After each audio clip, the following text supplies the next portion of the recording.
Bonjour les lecteurs! Bonjour!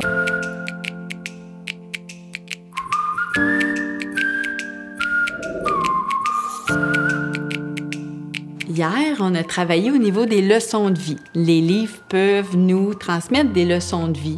Alors, on s'est posé la question, après avoir lu un texte, un livre, une histoire, on s'est demandé qu'est-ce que ce livre-là peut nous apprendre, quelles leçons de vie on peut en tirer. Aujourd'hui, c'est différent, on fait ça à l'inverse. On va prendre un nouveau livre qu'on n'a pas lu, puis on va se poser la question, qu'est-ce que ce livre-là va m'apprendre d'après moi? Donc, on va prédire la leçon de vie dès le départ. Pour la mini-leçon, on va revenir un petit peu sur ce qu'on a fait la dernière fois. Tu te souviens? On a parlé des petits biscuits chinois qu'on cassait en deux et puis on retrouvait un petit message. Un petit message, des fois, c'était comme une leçon, hein? Une leçon de vie qu'on gardait en tête. Ça nous a fait penser à nos livres aussi.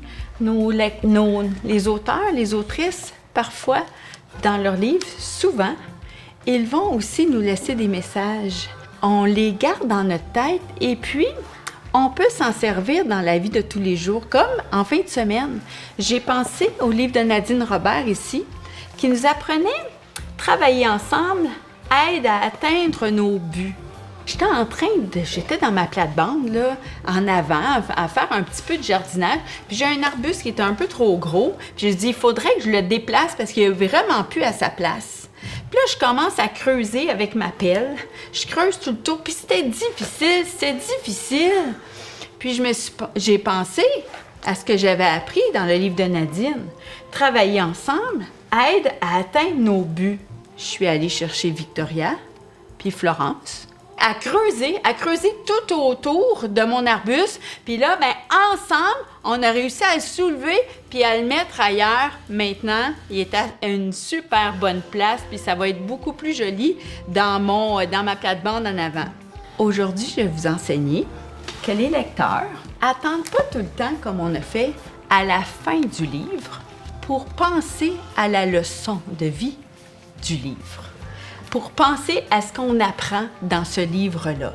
Les lecteurs peuvent se demander ça avant même de tout lire le livre.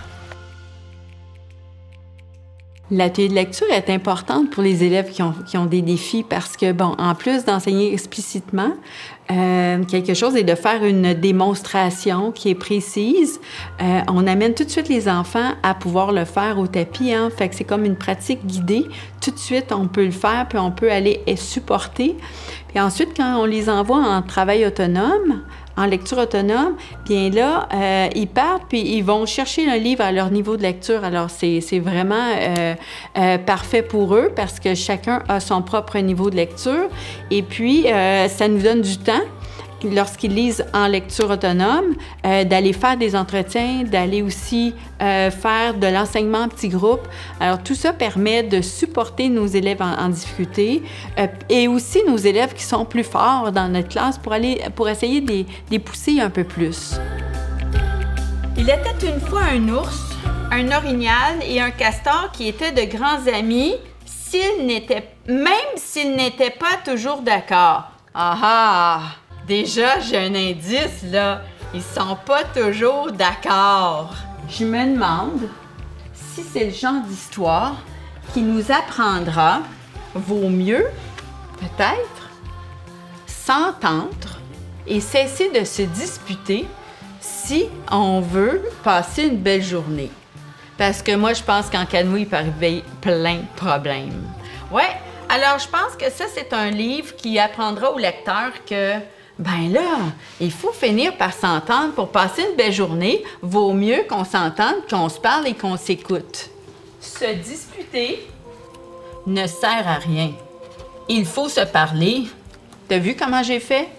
J'ai regardé le livre, j'ai regardé les premières pages, j'ai lu les 2 premières pages et tout de suite, je me suis demandé, je pense que c'est le genre d'histoire qui m'apprendra que se disputer ne sert à rien. Il faut se parler et s'écouter. À vous maintenant d'essayer. J'ai le livre ici d'Adéline Ruel, « C'est à moi ». essaie tout de suite de penser à la leçon de vie, à ce qu'on pourrait apprendre. Juste la page couverture peut déjà te donner une idée du genre d'histoire que ça pourrait être. Je me demande si c'est le genre d'histoire qui nous apprendra. Parle avec ton partenaire.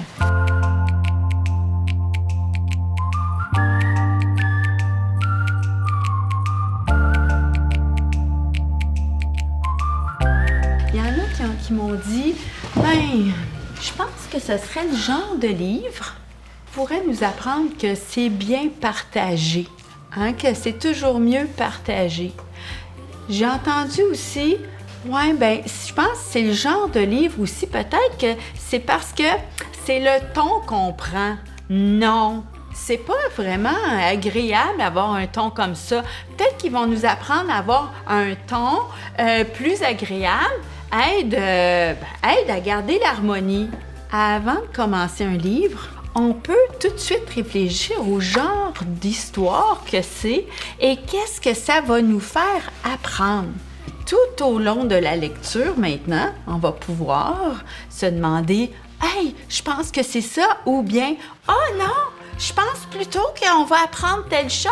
Je pense plutôt que la leçon de vie va pas être ça, va être telle leçon de vie finalement. » Puis peut-être que finalement, tu vas te dire aussi à la fin « Ben ce livre-là, on a appris plusieurs choses. » De partager, le ton qu'on prend. Peut-être qu'il va y avoir plusieurs leçons. Posez-vous la question avant qu'arrive le problème, avant d'arriver à la fin. Essayez de prévoir quel genre d'histoire c'est et vous demandez, je me demande si c'est le genre d'histoire qui nous apprendra telle chose, telle chose. OK? Au boulot, le lecteur.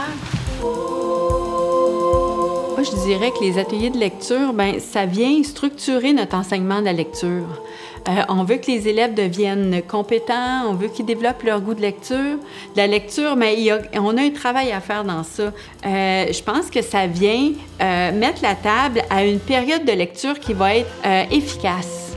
D'enseigner juste avant, ça fait comme... ça donne une intention de lecture aux élèves. Et puis, ils se sentent engagés, puis ils voient qu'en laissant une période de lecture à chaque jour, bien, que la lecture est importante. Puis un lecteur dans la vie, bien, c'est lié à chaque jour. Puis en plus de lire à l'école, bien, on peut lire aussi à la maison. Alors, on incite aussi les élèves à continuer à faire ce travail-là à la maison.